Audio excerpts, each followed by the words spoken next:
There we go. Okay, so it's been a little while since we last met, and I want to get back into the flow. Just remind you guys that we left off the Gaonic period, right? And the nature of the Gaonic period I tried to characterize in sort of the brief time we had together as this very narrow bridge, right? Because the Gaonim took the sort of thriving organic culture of Bavel and the Gemara and all of the richness it represented, and attempted to make it what's the word I'm looking for? I hate to use the word attempted to package it, but in a certain sense, attempted to package it in order that, well, codify is only part of what they did, because codifying a culture is a strange thing, you know. But okay, codify, package, unify, solidify. We can, you know, kind of pick our adjectives.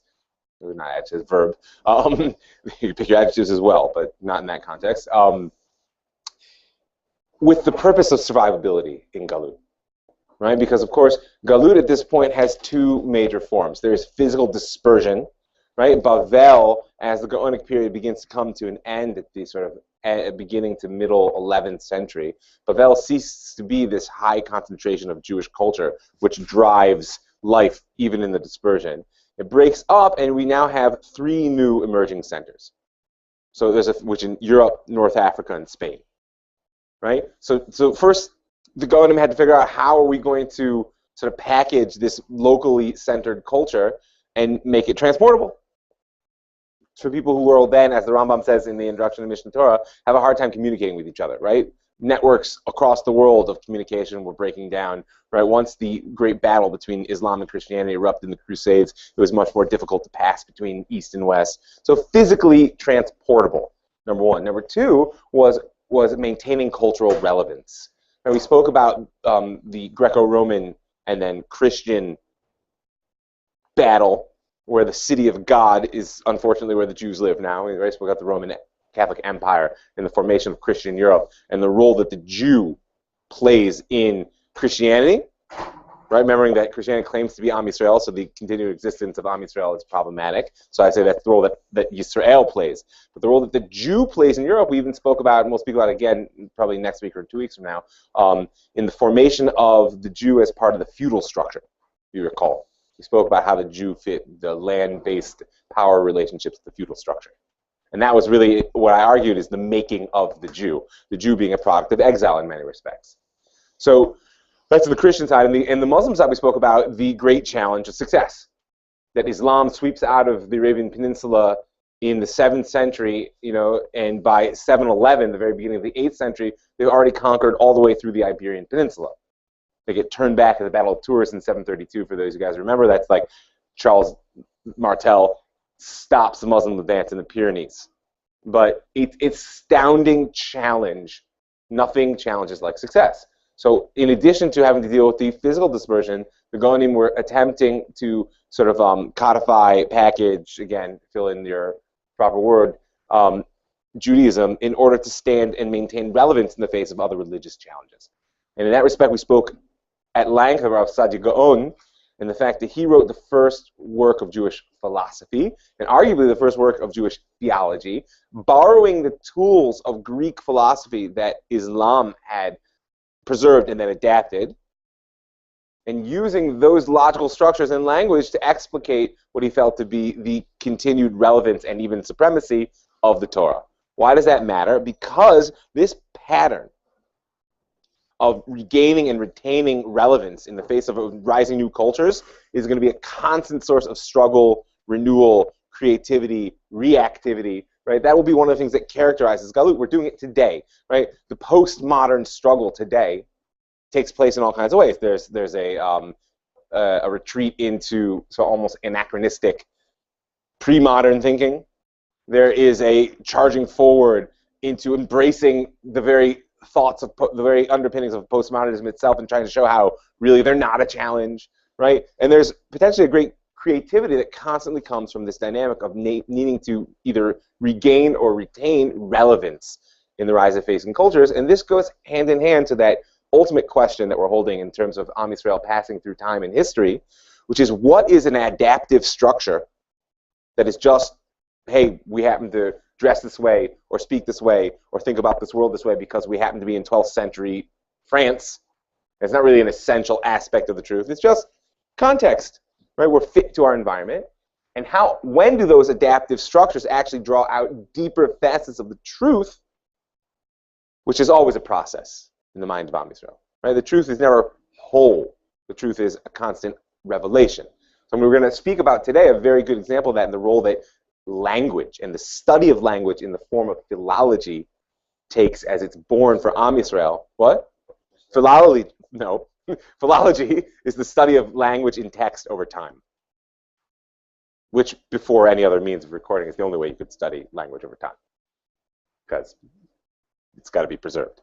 Right? We're going to speak about its importance today, and particularly, is it a product of Arab culture, which we just adapted, and it's actually not essentially expressive of truth of Am Yisrael, or is it a form which we adopted from Arab culture, but which became a vehicle for expressions of deeper truths in the Torah, in the culture of Am Yisrael? Right? That's the difference. That's the difference. And that's constantly a challenge when you have like an unchanging Torah given into a constantly changing world. The act of embodiment in Am Yisrael will either be a disconnect. Hey, that's not really Torah, right? We see this all the time, right? Identity arguments. You're not really Jewish. You're not really keeping the Torah in the way it's supposed to be, et cetera, et cetera. Or is it, wow, we just unearthed a whole new facet of the Torah, which of course Moshe Rabbeinu didn't know what a microwave was, or of course, Moshe Rabbeinu didn't have a comprehension of philology because there weren't written Jewish texts from the time of Sinai until 10th century Spain, right? And that's actually true. And if Moshe were here, he would agree. And the Gemara, of course, encapsulates this in what phrase? Is that Moshe Shapir Ka'amart, right? When a student says a good chiddush in the Beit Midrash, what does the Gemara want to say to them? It says, Moshe, that's a good chap. Why do they call it Moshe? Because the whole idea is that Moshe is the essence of everything that's ever going to be said in Torah. And we're just expressing that. Well, when I express it in 4th century Bavel or 9th century Spain, we keep it with the Tagim, and we see, I personally believe that this perspective is simple in the Gemara. That their whole perspective on I would call it avot and toledot, meaning there are essential archetypes of knowledge, and then there are their articulations in various contexts in time. And the dance between them, so sometimes you have an articulation, like one of the big arguments, and then I'll get back on track, one of the big arguments today is, do non-Orthodox movements, or let's say it this way, are non-Orthodox movements expressive of truth in Torah? A big polemic. The Orthodox world says no, the non-Orthodox world maybe says yes, maybe not. Some of them don't care, meaning like not everybody is participating in the same conversation here, right? But the only way we'll ever know as Am Yisrael, and this is like, I think a very important principle, is when we meet their children's children.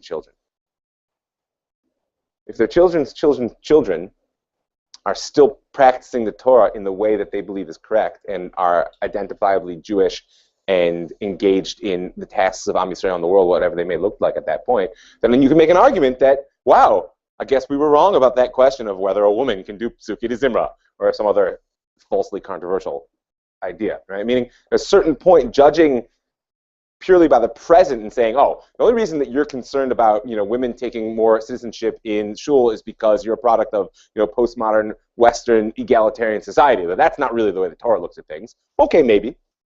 You can surely say it's not the way the Torah has looked at things up until now. But when her daughter's daughter's daughter is the Shliach Tzibor in a thriving synagogue in the midst of a community that's serving God and articulating, the vision of Am Yisrael, well, then she's going to have a much better argument that, in fact, this was something essential in Torah that just waited till this point in human history to be articulated. And by the way, if her daughter's daughter's daughter is, singing Kumbaya with Messianic Christians on the beach or something, I don't know, then the other opposite argument might be true as well. I mean, you got to stay away from definitives here, but you understand my point. Is that one of the great challenges of knowing whether something in the present is is indicative of a new truth, a new face of the truth of the Torah emerging in present context, or is simply just bowing to historical context and is not essentially true, really is only going to be known by time. What about foolish consistency? Yeah, the reverse is true. The fact that we're still doing it the way we always did it is not necessarily a proof in and of itself. Right. Meaning that therefore also in 4 generations, if you're still doing it, then it doesn't necessarily mean that. I hear it, foolish consistency, but my point was that falsehood doesn't tend to last in Am Yisrael. It tends to become something else. I'm making that assertion historically. There have been many branches that have broken off and become different things. I guess You know why? Because it's just hard to be a Jew. And at a certain point, if you don't really mean it, and it's not actually what you're after, then it becomes easier to just be something else. And I really think that history teaches that lesson. So what I wanted, that's kind of the introduction, remembering that the Gaonim had to face these challenges. The challenges, why am I making that point? Because they're challenges that are very relevant to us today, because the Gaonim were this very narrow bridge going out into Galus. So we live in a generation of a very narrow bridge trying to come back in. And so it's worth it for us to contemplate where their purposes are serving us and where they're not. Because never forget, Arnold Toynbee's leading frame of analysis of whether a civilization is moving forward or standing still, which is yesterday's solutions can very quickly become tomorrow's problems. Just because something worked in the past does not mean it works in the present or the future. And if you worship your success of the past, you are likely to create a whole new problem for yourself in the present and future. Arnold Toynbee. And it's not a direct quote, but it's a distillation of one of his primary observations in the study of history. Okay. So that being said, now I actually want to talk some history. The Jews of Spain. Where do the Jews of Spain themselves trace their origins to? Anybody know? Israel. Let me rephrase the question. Thank you. Good answer, Eitan. 2 points, right? Where do the... Thank you. Right, the Jews of Spain themselves will say that their exile in Spain began, is quoting the end of, well, Sefer Vajja, Perikov Vajja, whatever. Do you know the pasuk offhand? That go Agolami Galut Yerushalayim. Give me a yeah, Tzfat. There's no Tanakh. A Tanakh, please. My kingdom for a Tanakh. Whichever. Just there's a Tanakh right there. And if you could do me a favor and turn to Obadiah. Oh, Obadiah's a prophet. Obadiah's a prophet. So it's very important from not necessarily from a sort of critical historical perspective. Like, we don't know. Did the Jews of Sfarad actually go there after Galut by Rishon? So most modern historians will tell you, no way. At the same time, what's their no way based on? Just an assertion that that's not possible. There's no evidence. But one of the great challenges of his history, and particularly its handmaiden archaeology, right, is that the absence of evidence is not necessarily evidence of absence. Just because you've never found any evidence that they were there doesn't definitively mean they weren't. I use that line in my article on God. Yeah, it's a very important distinction. And by the way, it is abused deeply in archaeology. There's no evidence that the Jews left Egypt. Okay. I mean, this did happen 3,500 years ago, right? Now, again, you could make an argument. There should be evidence. Oh, say there. And we could get into those arguments, but like just the pure assertion that there's no evidence is not evidence of absence. It's just evidence of no evidence. That's it. And whatever else you construct that into is your own opinions about it, which may or may not be true. Okay, so thank you. Yeah, I looked at it this morning. Right, I meant to mark it. Right here it is. Right. The Galut Hazeh Livnei Yisrael Asher Kan'anim Ad Tzarfat, which in modern Hebrew is France. The Galut Yerushalayim Asher Bi Sfarad Yirshu et Arei HaNegev. Right, it's a vision of Obadiah that when the exiles come back, who will live where. But what's important to me is it's not. What's important to me is not just that there's a mention of Sfarad, but most importantly is whose Galut was it? Galut Yerushalayim Asher Bi Sfarad. Because what we're going to see is a lot of the story of the Jews of Sfarad is a story of a people who see themselves as the high culture of Am Yisrael. They're the high culture of Am Yisrael, and it's rooted in this assertion that they were the Galut Yerushalayim. They're saying that even when Beit Rishon was destroyed, oh yeah, we all know the story that Nebuchadnezzar came and he took, the craftsmen and the nobility to Bavel. Right, that's the story of Daniel. If you recall, we started this whole story with Daniel, right? But there's another story here at the end of Sefer Obadiah, right? That says that the nobles of Yerushalayim, the Galut of Yerushalayim was taken to Sarad. So just remember that Sarad, though it may seem a little bit far away from Eretz Yisrael, is a very natural stopping point for anyone who's going as far away as you can get. There's a whole question about where Tarshish is in the Tanakh. And one of the understandings of Tarshish is it's actually Spain. Because, of course, what happens if you just launch out into the Mediterranean and don't stop until you hit land from here? Where are you going to hit? You might hit Italy, okay, but if you're going to veer south of Italy, eventually you'll get to the Pillars of Hercules, to the Strait of Gibraltar. You'll get to, on your north, Spain, on your south, Morocco, right? And so it could be. Well, no, Dave's right. You probably hit Cyprus or Italy first. But my point is that the furthest horizon that's the end. That's the end. And so therefore it could be, but it doesn't matter to me the literal historical truth of it. What matters to me is that's how they perceive themselves. That they were rooted there from before Christianity. The Roman Empire, we know Hispania was one of the richest provinces of the Roman Empire, primarily maritime. Right? The Romans didn't penetrate so much into the interior of the Iberian Peninsula. Most of their settlement was along the coastal regions, right? And there were plenty of Jews there, right? So much so that when the Roman Empire collapsed, they were left behind, and we have evidence, at least internally referential evidence. I don't know how much external critical evidence there is. We have evidence that Jews stayed on after the Roman Empire collapsed. And when the Visigothic kingdom was born, Germanic tribes that moved into the Iberian Peninsula, right? They created the Visigothic kingdom, right? The Jews were there. What? Right. Thus being the Western Goths, yeah, right? Now, briefly, the Visigoths and the other Germanic tribes were Christians, but they were Arians. I don't know if you recall the whole schismatic Christianity discussion we have. I'm not going to go over it now. No, not like big blonde guys who want to kill Jews. But it was Arius was no, they probably were not. Arius, they might have been. Arius was a early church father who had a theological dispute with the other early church fathers, and at the Nicene Council in 325, his opinions on the divinity of Jesus of Nazareth were declared heresy. But they were quite popular for reasons that it's just not worth going into right now.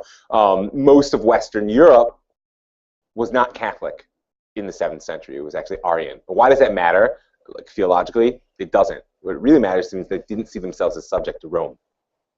They were independent political kingdoms who had kind of like moved out of paganism into, not Catholicism, sorry, into Christianity, but maintained their own tribal, king-oriented structure. And by and large, as long as they were Arians, life was tolerable for the Jews. However, in the 7th century, the early 7th century, Gregory the Great, who we spoke about, was like really the Pope that kind of like set the papacy on its throne in Europe, converted the British Isles, and then the Irish priests helped him out in converting Western Europe, and the Goths, more or less en masse, convert to Catholicism, accept the religious supremacy of the Pope, and then we have the codification of... So the Goths were Arians? Goths were religiously Arians, yeah. Then we get evidence of the beginnings of persecution of the Jews. 613, Sigebert, king of the Visigothic kingdom. I don't even know if it had a name in the sense of, I think, other than like. Dressed in black and have piercings? No, but they built big cathedrals in a Gothic style. Sigebert declares that the Jews either must convert or leave. Right? And during that period of time, that's in 613, during that period of time, the Visigothic code. Where? The Iberian Peninsula. Yeah. So, people are often unaware that there was a pattern of the relation to the Jews that really started quite early. As far as I know, this is the first time in European history that a governmental entity said to the Jews, convert or leave. And at that time in the Gaonim, where? At that time, the Gaonim, this is the end of the age of the Gemara. We're in the Sforaim. The Gaonic period is just kind of emerging. We spoke about, because the Gaonic period really comes hand in hand with Muhammad and the rise of Islam, which is in about a decade it's going to happen. Yeah. Convert or leave.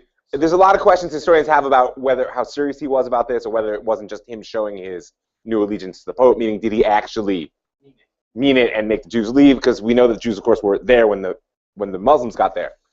So it might have just been a statement of sort of towing the religious line. Hard to know. Even if he could, right? Right. I also point out that the Visigoths were early codifiers in the European legal tradition. There's something called the Visigothic Code. We spoke about the Justinian Code, which was from 6th century Byzantium, Eastern Christianity. So its parallel in Western Christianity is the Visigothic Code, which is like, if you're a legal scholar of Europe, a very important early codification of civil law. Right? In it, the Jews are mentioned as second-class citizens in many of the same ways they are in the Justinian Code. And interestingly enough, it's also mentioned in the Visigothic Code that it's usher to ask a Jew to bless your fields, which, as I pointed out last time, means that they probably were. I feel like whenever I hear the word Visigoth, I associate it like some dude wearing like some animal skin with like a big sword, like whatever. Yeah, too much Saturday morning cartoons. So I mean, he may have been. I don't know. So like, what were Visigoths doing? The same thing everybody else was trying to do: eat, survive, conquer their neighbors. Like, so this is during feudal. Yeah. This is like, is this? This is pre-feudal. This is pre-feudal. I mean, if I can just remind you of the arc very briefly, that the high point of the Roman Empire, in terms of its ability to assert force to maintain order throughout Europe, is about the 4th century. There's kind of a gradual retreat. It could be actually the 3rd century. You could argue Diocletian 285, whatever. There's a gradual retreat of the ability of the Roman Empire to assert order, but what that looks like is they're ceding greater and greater both de jure and de facto power to the Germanic tribes that were not only flowing in to fill the space physically of Europe, but also were filling the ranks of the legions, which the legions were encamped on the borders of Rome. And the legions weren't like in Rome that they would send them trotting out to like fight battles and come back. So, right, permanently stationed. So what basically happened is that the Germanic culture began to replace the Roman culture. So together with latifundia, the concentration of land into the hands of a very few powerful people, and the Germanic culture of chieftain heroic leadership going all the way up to divine monarchy. Right? Remember, they were pagans, so they believed that their monarchs were actually descended from the gods. Demigod is a very Germanic notion. Right? Yes, so there's a definite link to ancestor worship. Well, what eventually happens is that these German tribes adopt a certain form of Christianity, which has a legalistic, civilizing effect, but they still keep that tribal, chieftain, hierarchical culture, right? And then gradually that emerges as feudalism, which we spoke about, and I can't really go over again. But remember, feudalism. The Visigoths were one section of the Germanic. There were the Visigoths, there were the Ostrogoths, which, as Dave pointed out, Visigoth just means the Western Goth. Ostrogoth means the Eastern Goth. There were the Vandals. There were the Lombards. There were other tribes. I mean, this is not a class in medieval European history, so I can't really get it all. The Vandals and the Goths were probably not hanging out. I imagine there was quite a bit of conflict between them. I forget, the Vandals were a subset, I think, of the Ostrogoths, not of the Visigoths. But again, that's not really what we're here to talk about, so I'm going to pull back right now. What's important to us is that the pattern of Jewish permission to remain in the Iberian Peninsula being contingent on their adopting Christianity begins with the Visigoths. Now, whether he meant it or not, he didn't have so long to attempt to enforce it. Right. So I just want to point out that I didn't give you a date, but the earliest codification of the Visigothic code we have is about 642. We also have, as a parallel, the first text of the Pact of Omar. We mentioned the Pact of Omar, but it's important to just emphasize it since we're speaking about legalism. It's likely that the Pact of Omar was originally based on a treaty between Omar ibn Khattab, who was the second caliph. You had Muhammad, who was not a caliph. Muhammad was the prophet. You had Abu Bakr, who was I think Muhammad's nephew. Right? Don't quote me on that. I'm pretty sure he was his nephew. Who was the first caliph, meaning the religious military leader of the Muslim world. And Omar was the second caliph. He was the inheritor of Abu Bakr. Why does that matter? Omar is the one who conquers Yerushalayim. That's why there's the Mosque of Omar on the Harabayit. Omar is the one, if you recall the story about Ka'b, the rabbi who converts to Islam, who told him where Harabayit stood, and therefore gave him the direction to build the Dome of the Rock actually on top of what Am Yisrael believes to be the site of the temple. Right? Omar is the one that did all that. But what's important is that the Pact of Omar is likely based on a treaty between Omar and Sophronius, who was we'll call him Eastern Orthodox. I'm not sure which subdivision. I think he was Greek Orthodox. Eastern Orthodox patriarch of Jerusalem at the time, Christian. Right? So the Pact of Omar, which basically institutionalizes a second-class legal status for Judaism, really for Christianity, but Judaism as a subset because there are just so many more Christians than Jews in the Muslim world. Right? Today we call it, the dhimmi status. We call it as like a demeaning slavery second-class status, but it's important to remember in the context of world-conquering empires where the standard behavior was to kill your enemies or force them to adopt your way of life, right? The idea of making them pay an extra tax and allowing them to live their lives with restrictions, I'm not like trying to like glorify it here, was actually quite progressive in its day. And why am I bothering to say this, aside from the fact that the Pact of Omar and the Visigothic Code are two very different things. One says Jews convert or leave. The other one says, well, you can be Jews, you can't ride horses with your head above a Muslim, you can't make your synagogues higher than the mosques, you have to pay a special head tax, right, etc. Those are two very different models of how religions are going to interrelate. You should know there's a huge machloket of historians about the history of the Jews in the Muslim world. Like everybody, up until very recently, said, oh yeah, life for the Jews in the Christian world, miserable, culminating in the Holocaust. There is some revisionist history happening today saying it really wasn't so bad. You know, really the Jews and the Christians got along fine. The Poles actually loved us. I don't know. It's a tough sell. You can make an argument. You can make an argument. It's a tough sell. What the parallel has often been, certainly since the 19th century, is life was good in the Muslim world.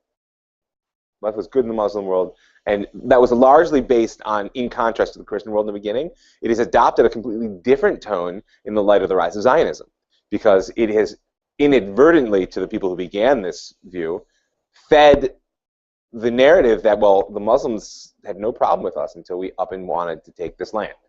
Which is, as we'll see, not necessarily true. But you should just be aware that when we're speaking about history, is everybody has their, you want to turn that off?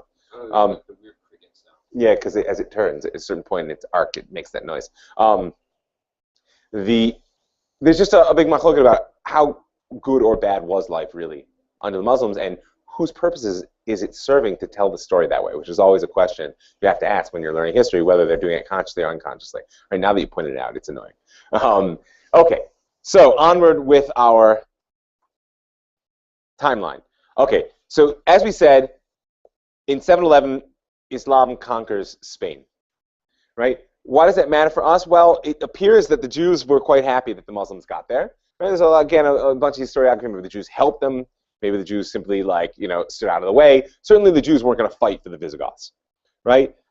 It takes a while, and we're just going to skip like about 160 or 70 years, right? The Muslims basically conquer all the Iberian Peninsula. We pointed out that in 732 they get stopped at the Pyrenees. But the next moment of significance for us is in 882. Here it is. I feel like that's the day that Abd al-Rahman was born. I want to say 920, but we're going to say the late 9th and early 10th century. I'm going to have to look exact, because I think the dates I'm looking at are actually his lifespan and not the dates of his rule. But it's also not a class in early Islam, so I can't really go through the various caliphates that existed. But the idea of Mecca being the center of the Muslim world shifted to Damascus, shifted to Baghdad. There were various periods, right? And the most powerful early caliphate in the Islamic world was called the Umayyad Caliphate. It fell in the late 9th century to the Abbasid, right? I don't speak Arabic, sorry. Right, Abbasid Caliphate. And the remnants of the leadership of the Umayyad Caliphate fled to Spain. Spain, up until that point, was an emirate, meaning it was a kind of subject kingdom of the Muslim world. I mean, because Spain's far away, and it's got its own economy, and its geography is somewhat localized, so therefore it makes sense that it would have its own leadership, but it never had its independence. The remnants of the Umayyad Caliphate fled to Spain, and Abd al-Rahman III declared himself caliph. Wait, what happened to the Jews when the Muslims got there in 711? Apparently, they just hung out. It was better for them, because the Pact of Omar was a better legal structure to live under than the Visigothic Code. That was why I made that point. But I said that we're going to scroll forward, because there's only so much we can do, to the real shift in the relationship, which is when the Caliphate of Cordoba comes into being. Cordoba, I think actually is Cordoba. No, it's Cordoba. The emphasis on the first, yeah. Right. A very powerful, unified Muslim state which by declaring himself caliph means he's no longer subject, not religiously or politically, to any other element of the Muslim empire. Number one. Number two, it only lasts until 1033. I think I wrote it down. Yeah, 1033. At which stage it breaks up into a bunch of independent Muslim kingdoms, which often fought each other. But what's important for us is that this is what's known as the Golden Age of Spain for the Jews. Right? The early Spanish Muslim empire, particularly 10th century, for the Jews was known as the Golden Age of Spain. Why? All the Christians, Jews, and the Spaniards were all. The Muslims were, well, again, whether this was truly as ecumenical as people would like to make it seem today is a source of a lot of controversy in the academic world. But what is certain is that there was an incredible flowering of Jewish culture under the Al-Andalus, as they called themselves, or the Andalusian Muslim kingdom. There was a tremendous amount of scholarship, of translation of classic Greek texts into Arabic and then Latin, often done by Jewish scholars. Right? The movement within Catholicism, which begins approximately in the 12th century. Thomas Aquinas is its classic example for those of you guys who have some European history background. So the scholastic movement was based largely on the philosophy of Aristotle. Many scholars believe that it is likely that Thomas Aquinas first encountered the thought of Aristotle from the Rambam. But he was unaware that it was the Rambam's writings because they had been translated into Latin. Right? And if you take the second section of Mor Nevuchim, it's comparative religion, Judaism, Islam, and Aristotle, right? And so it would be a very useful text for someone to study, or to be if you wanted to be Thomas Aquinas. So there's a tremendous. I bring that as an example that the impact of the fact that the Arabs had kept classical Greek philosophy alive, and that the process of the interplay between the southern Muslim kingdom and what began to happen almost immediately with the breakup in 1033, there was a population shift in Europe that I don't really want to go into right now, but the Christians began to work their way back down into the northern Iberian Peninsula, to the point where in a few minutes we'll speak about what's called the Reconquista, the reconquest of the Iberian Peninsula away from the Muslims. But at this period of the 10th century, right, 10th and a good part of the 11th century, right, is what's known as the Golden Age of Spain. And I want to focus on one particular cultural point for Am Yisrael in the Golden Age of Spain, and that's language. Because, language is a funny thing. Most of us don't think about it. And if we do think about it, we think of it as primarily a means for communication. But the reality is language is only secondarily a means for communication. Is only what? Secondarily a means for communication. Language is primarily a means for conceptualization and understanding of one's own experience. Because if you want to move beyond raw experience into comprehension, there have to be categories of meaning. You have to have some way to fit your raw experience into a larger framework which you understand. Therefore, language is not just a means of delivering information, communication, right? It's actually a means of making experience meaningful by giving it structures of meaning, right? So that means that a language is very deeply indicative of its root culture, or one could actually say in reverse. Culture is actually a product of language. Right, you can go through all kinds of examples, and the alphabet is a great example of this, because the alphabet we can actually trace the evolution from it being pictographic to, what's the opposite? There's another word, whatever, pictographic to purely abstract symbol, right? Meaning, Dalet is called Dalet. Why? Because originally was supposed to represent the opening. Now, you're skeptical about this? Okay, so we won't go there, but there are all kinds of breakdowns of the Hebrew language that attempt to trace back its original pictorial representation, right? And that you get the sound is representative of something in the world, and then you have the shaping of a letter, and then eventually what happens is the letter is used separate from a specific reference to the world and becomes a code for constructing words. But still embedded in it is a way in which we relate to the world in which we're from. Languages are rooted in place. Why am I going into this? Because up until Rav Saadia Gaon, we do not see, the Gemara plays with language in very profound ways, but we do not see any systematic attempt to understand the rules of the Hebrew language and to use an understanding of those rules to derive meanings from the Chumash and the rest of the Tanakh. It's Rav Saadia Gaon, as we pointed out, who writes the first we can call it a dictionary or a lexicon. I'm getting to that right now. But we'll call it a dictionary for it's a common usage. Was he living in Spain? No, Rav Sadia Gaon was a Gaon. He was living in Bavel.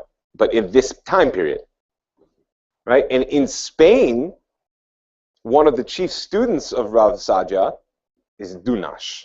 Right? You all know Dunash because of? Right? That's Jewry, and a couple of other Zimarim that are probably less well known. Do you not ever like encounter Vandals or Goths?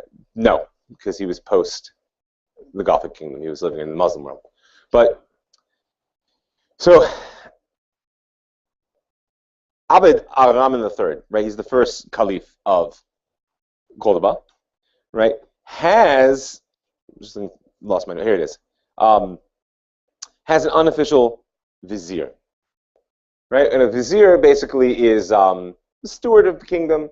He's the go-to guy who is in theory 100% beholden to the king and not a product of the nobility. It's important to remember that in the role that a vizier plays in general, and certainly in the Muslim world. So there's always a conflict between the king, who is generally the largest and most powerful landowner, and the nobles, who are, usually less powerful, sometimes only slightly less so, right? And one of the great dynamics in European history is always between the nobility's power and the power of the kingship, and sometimes that becomes what we would call a more democratic process because the nobility removes some of the power from the king and it allows it to disperse amongst a broader platform. Other times the nobles are actually just downright feudal and the king actually tries to represent the people. There's all a crazy dynamic there. But the vizier is someone who has the ear of the king and helps the king make decisions and affect them, who is not beholden to the nobility. He's 100% beholden to the king. We're still in Andalusian Spain in the 10th century. Yes, and the vizier of Abd al-Rahman, I can never remember his name, it's 3 words. Abd al-Rahman is a Jew. He's a Jew, and his name is Chazai ibn Shaprut. Chazai ibn Shaprut. Why does this matter? First of all, according to the Pact of Omar, shouldn't be. Jews aren't allowed to hold high office in the Muslim world. So on one hand, he's the unofficial vizier. On the other hand, he sets the pattern for what will really be the way the Pact of Omar plays out for most of Spanish Jewish history, which is it's honored in the breach, as they say. Meaning Jews managed to attain and hold high official political offices after this. Right? And there will be waves of protest and religious fanaticism that drive the Jews from their office, and then periodically they'll realize that economically and politically they can't do without the Jews, and the Jews will come back. But Chazai ibn Shaprut is the beginning of that process. He begins as the physician to Abd, and as is common pattern in European history, the physician, of course, is arguably the most delicate position that you have in the kingdom. Why? When you say, Your Majesty, take off all your clothes, lay backwards as I hold this knife, he better trust you. And once he's had that experience of you doing that and him getting better, he probably trusts you more than anybody else in the kingdom because he's thinking to himself, most of the guys in the court, if I said, I'm going to lay backward and expose my throat while you hold that knife, they would cut my throat. This guy I can trust. And the king always needs somebody to talk to. And if it turns out the guy he's talking to happens to be smart and educated and worldly And a Jewish doctor, right? And has connections to a larger world because the Jews, of course, are an international people already, suddenly you see to yourself, this guy can be useful. And that's exactly how Chazai ibn Shaprut goes from being the physician to being the doctor. There are plenty of other stories. The other class, by the way, is... physician to being a vizier. Well, he was just a physician. Now he's a doctor, right? He goes from physician to being the vizier. This pattern will repeat itself. I mean, the other probably best known example is Shmuel Nagid, who actually goes from, what Shmuel Nagid was before he was the vizier in Malaga? He was a perfumer and spice shop salesman. That the king kind of liked his products, and he came to shop them to the palace one day. They got in a conversation, and the king had the same experience. Wow, this guy, he's really smart. And don't forget, and he's completely independent of the nobility. He's Jewish, so he's a social outsider, right? And he's not a threat to... Right, because he can't aspire to the kingship. Shmuel Hanagid actually eventually commands a Muslim army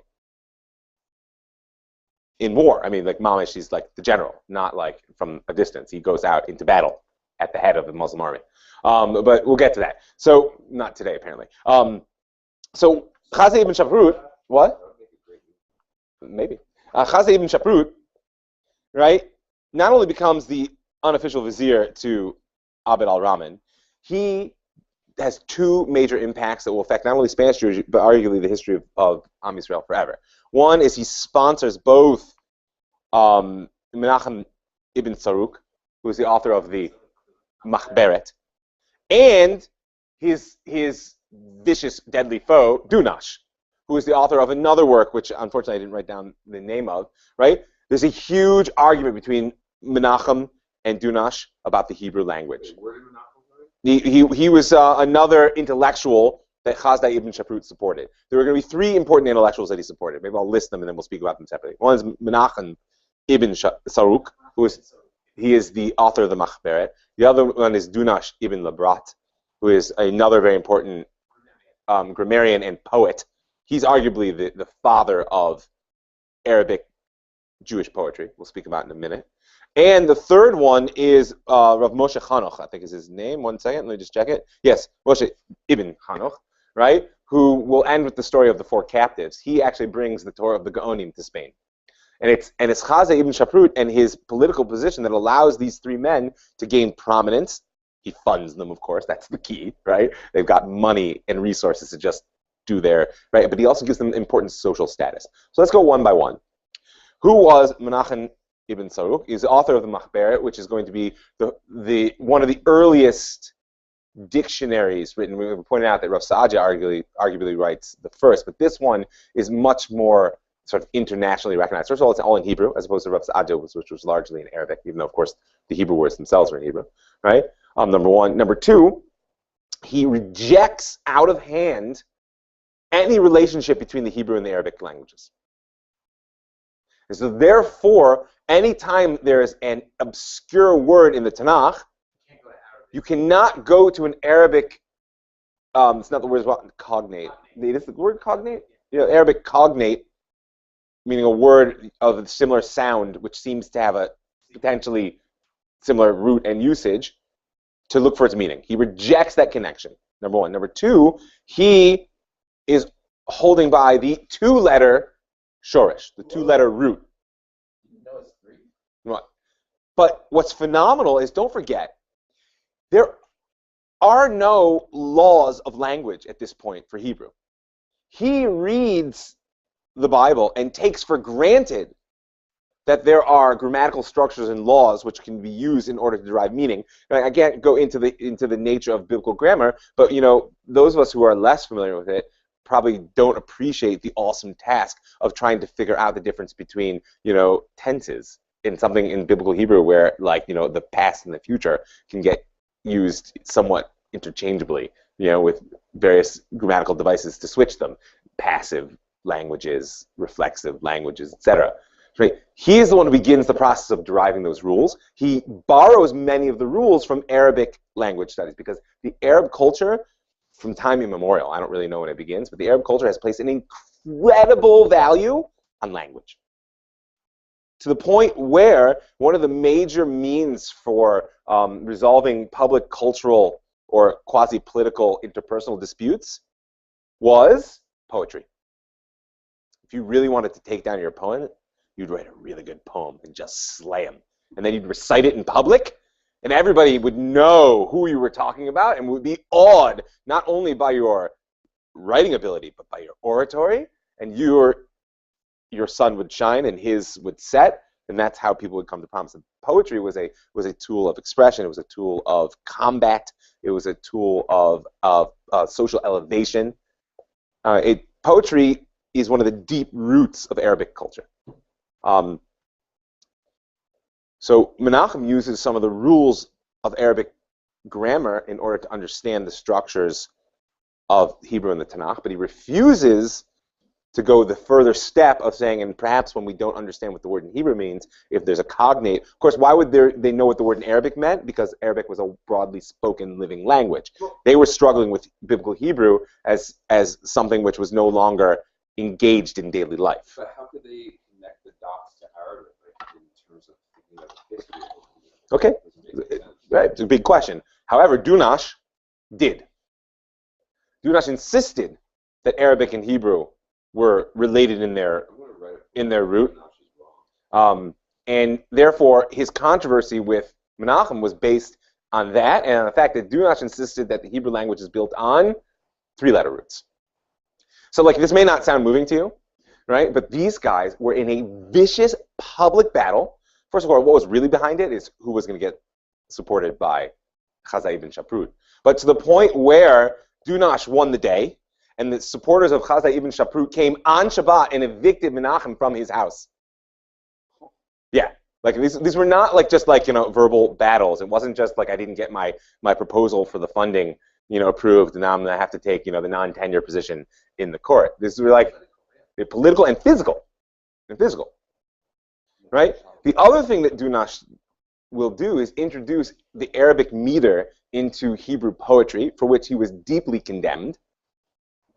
He was deeply condemned because the argument was that he was introducing a foreign conception into the purity of the Hebrew language. But in doing that, gave birth. Correct, right? He gave birth to the wealth of medieval Jewish poetry. Right? All the poetry of like the great classic Spanish medieval poet is Rabbi Yehuda Halevi, even though there were plenty of others, but he's the best known, right? And his work is all based on Dunash's movement toward adopting Arabic meter. There's a huge culture there, which maybe next week we can speak about a little bit more, although like in the sake of time, I do want to we're moving into more of a survey perspective because I feel like there's such a chunk of time before we can get to the Arizal, which is my goal still. I have not given up on that goal. We're no longer in late from antiquity. We are no longer, because I hit the gas. But why is this struggle over language going to be so important? Now remember, we spoke about, during the Gaonic period, the fact that codification and the packaging of Judaism, culminating in many ways in the theology of Rav Saadia Gaon's book, Emunot V'Deot, it was an absolutely necessary tool in order to survive the physical dispersion of Galut as well as the sort of like cross-cultural challenge, right? We also spoke about the Masoretic tradition. Remember the Masoretes were the guys in Tiberia who really ended the process of the codification of Torah Shebaal Peh by taking the text of the Torah Shebechtav and adding Nikudot, adding the vowels and the cantillation, how you read it, in a definitive form. Meaning that had been an oral tradition up until then, right? How did people know how to read the Torah correctly? Because they had Baalei Korah, right? There was someone who was a Baalei Korah. Just like the early Mishnah, one second. You knew the Mishnah because there was someone called a Tana who had it all memorized. And if you wanted to know it, you'd say, hey, Tana Tuna. That's my favorite phrase in the Gemara. I'm waiting for somebody to come out with the package version. Right? In the same way, if you wanted to know how to read the Torah, you would go to someone who had the Masorah of how you read the Torah, and they would read it. It was the Masoretes who said, that's not going to work for us any longer, for the same reasons, that there were competing traditions, that dispersion, right, an allegiance to the accuracy of text, and also because, as what's also on the horizon, although they don't know it yet, is a shifting nature of text, as the printing press will eventually come into being. Right? One second. And so therefore, in Spain, what's happening is coming to an awareness of the nature of language itself. Right? And it's important that the coming to awareness of the nature of language itself is bound up with the question of, are we the same culture with these Arabs or not? Is it legitimate to look to a shared cultural root to understand the language of our holy texts, which tells us what our root nature is, or not?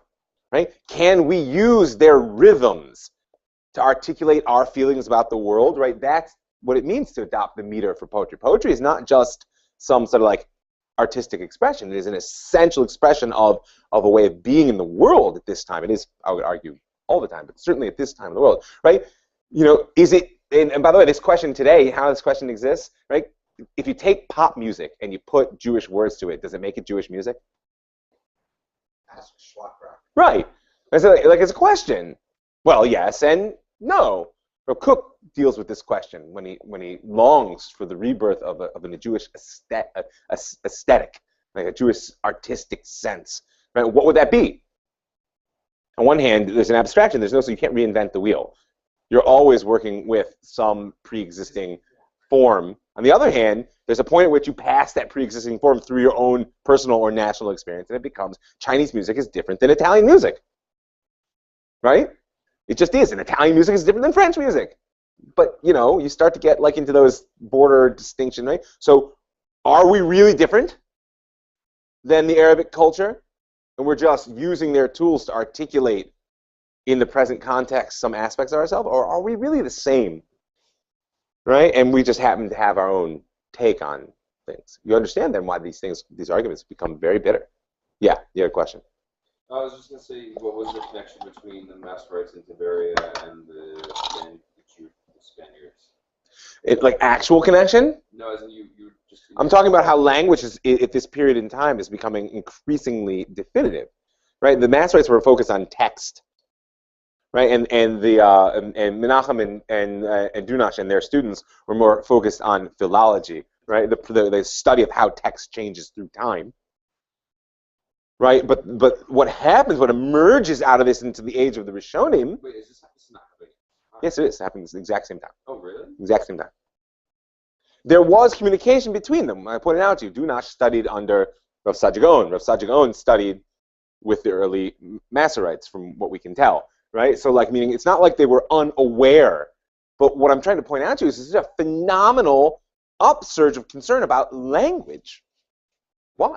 One answer is because language was a major issue in Arabic culture. High Arabic culture was defined in many ways by your command of language, poetry being its highest expression. Right? I mean, the Arabs were who classically, when they went to war, they would have their general and the troubadour. Like, you didn't go to war without the person who was both going to sing the songs of battle while you're going to battle and then sings the songs of victory or defeat afterwards. Like, to a certain degree, it never happened if there wasn't a song about it. There's a very deep aspect of culture there. Don't miss its significance. And so Am Yisrael took many of the tools for our consciousness of language, not just as a technical means of communication, or not just as a preservation of past experience, but as a means of using the structures of past experience to understand present experience in order to articulate our vision for the future.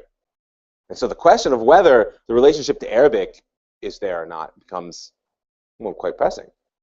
So I want to end on this note. Well, two notes. I'll give you a touch of Torah, and then I'll tell you a story. Because we still have one more person, which is Rav Moshe ben Hanoch, to talk about it. But so the Rambam, it's a good question. We're the Jews, right? We're all Jews here. We can talk that way. I don't know if you're all Jewish out there. I don't know if anyone's watching. We're all the Jews living in 10th century Spain. And we absolutely believe that God chose us, brought us out of Egypt, gave us the Torah, and that ultimately redemption is going to hinge upon our ability to keep the Torah and bring the light of God back into the world, right? Right. So we have a big challenge, which is, as long as the rest of the world was a bunch of pagans, and they were worshiping wood and stone, it was very consistent for us to look to the Tanakh and say, well, they're all worshiping wood and stone, the works of their own hands, and like they'll be destroyed, or they'll, see the light or whatever. Now that you have the majority of the world in which we move worshiping one God. And remember, the Muslims are actually more fanatical when it comes to the unity of God than even the Jews. Okay, the Christians, it's a little dicey. The whole Trinity thing was confusing, right? But nevertheless, there was a general agreement that they were aiming for God. Whether what they were doing was idolatry or not was a machloket. Right? But they certainly weren't pagans. So this is a big challenge, not just from the sort of raw challenge I pointed out to you of nothing, challenges like success of your enemy, but it's a real challenge in terms of, whoa, I thought God chose us for these messages. We're the ones who are supposed to bring the light of one God to the world. But, look at the world today. There's 2 billion, 1.5 million Muslims in the world, like a couple of billion Christians, right? And 13 million Jews? No, 14 million Jews. So, wait a minute. Who's actually fulfilling this task of bringing the vision of one God to the world? You hear the question? So the Rambam in Sefer Melachim Umilchamoteim, 10th parak, 4th halacha, says, when addressing, and by the way, this was taken out by the censors, so you need to look in the Frankel edition or other restored editions, right? Or the Catholic edition, other restored editions to find it. So nevertheless, the intent of the creator of the world is not within the power of man to comprehend. It says, you know what? Don't ask kashas on God. You just can't know. For his ways are not our ways, nor his thoughts our thoughts, is quoting Pasuk in Yeshayahu, right? Ultimately, all the deeds of Jesus of Nazareth and that of the Yishmaelite who arose after them will only serve to prepare the way for Mashiach's coming and the improvement of the entire world. It says what? It says Jesus and Muhammad are serving God. Not perhaps in the way that their followers believe they're serving God, but they're bringing God to the world. They're paving the path for redemption. Right? Motivating the nations to serve God together. Right? Christianity is a big motivating, unifying force. So is Islam. They all believe in one God, said the Rambam. Oh, there's some problems there. Mostly bound up with what? The way they think about us, interestingly enough. Nevertheless, and then he does an amazing thing. And what does he quote? Quote Svanya. Right? I actually do this. This needs to be said in the original. Because this is actually one of my favorite quotes from the Navi. It's in the third paragraph, right? Yeah. It says, Hi'az efoch al amim safar brura. Because then I'm going to pour out on all the peoples a clear language. Likro kulam b'shem Hashem l'avdu shchem echad. Right? So all of them will call upon the name of God and serve him with one consent. The Rambam's pointing out two things. Number one, you know what? Don't be too worried about success of other religions, he says. Because in the end of the day, they're just doing the same job. They're doing the job God wants them to. Why did God choose them and not us to do that job? He says, I don't know. He doesn't even bother to hypothesize. He just says, don't know. You can't ask that question. All you can do is look at the world and say, apparently that's what God decided to do. Number one. Number two, what is the characterization? What did it look like when all the peoples actually joined together? Safa berura. It's a clear language. And that's why I spent the time emphasizing, as I did to you guys, the nature of the shift in Am Yisrael's understanding of language and why it's so important at what is arguably the most ecumenical period in our history, certainly up till now, right? That language becomes a point of consciousness, because language is not a technical means for communication. It is primarily a means for conceptualizing and understanding one's experience. And when we share the same language, right? Are we speaking the same language here? Right? When we share the same language, that means we share the same conceptual framework. The very idea that Jews and Christians and Muslims could argue about what the one God wanted of them today is seen like a big controversy. Like religious fanatics, God says this is our land. Right? God says this is our land. Right? You know why it's going to be religion that brings peace to the Middle East and not politics?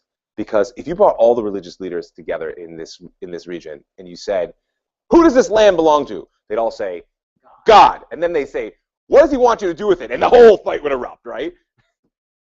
You bring all the political leaders together and you say, who does this land belong to? You know what they'll all say? Me! And then the whole fight will erupt. But there's that first stage that they're totally lacking. See, as long as that first stage exists and it's based on Safa Berura, it doesn't mean we're all going to speak the same language in a technical sense. Although, by the way, it's important that that play a role because, of course, translation is a fishy zone to really know whether you understand each other, but it means we're going to be speaking the same language. The same conceptual framework, which, as the Rambam pointed out to you, is already there. Oh, the names of God? Now, don't miss the rest of the pasuk, right? Call upon the name of God. Yeah, well, the Muslims have a name for God, and that's bound up in a national history and an understanding of the role that Islam plays in bringing God's name into the world. The Christians have a name for God, and that's bound up with a national history and an understanding of the role that Christians play with bringing the name of God into the world. The Jews have a name for God, and that's bound up with our national historical experience and the understanding we have for the role that the Jews play in bringing God's name up. But God only has one name. There's only one God. The names are about us, not about him. Right? That's what the Rambam says. So, you know, the Gaonim were the original schnorrers. Well, we spoke about this, right? That the Gaonim were the ones who shopped the Gemara out to all the Jewish world in dispersion. Right? And of course, they didn't bring boxes of Gemaras. They were a living Gemara. That's how the Gemara was transported to Europe. They didn't like write it up in Bavel and carry it. They sent one of the Gaonim to Europe, and he sat down and taught it, and they would write it down as he taught it. So they were schnorrers because they were raising money from the European communities to bring back and support these yeshivas. And you have a negative connotation to the word schnorrer. I meant it as a specific usage, which is people who go to Chutz La'aretz to raise money to support yeshivot, right? That's a term. You have a bad connotation with schnorrers. You can wonder why that is. So there's a story of the four captives, right? 4 captives, right? The Gaonim put 4 of their primary students on a boat, right? And they went from Sura in order to collect money from North Africa and Europe for the yeshiva.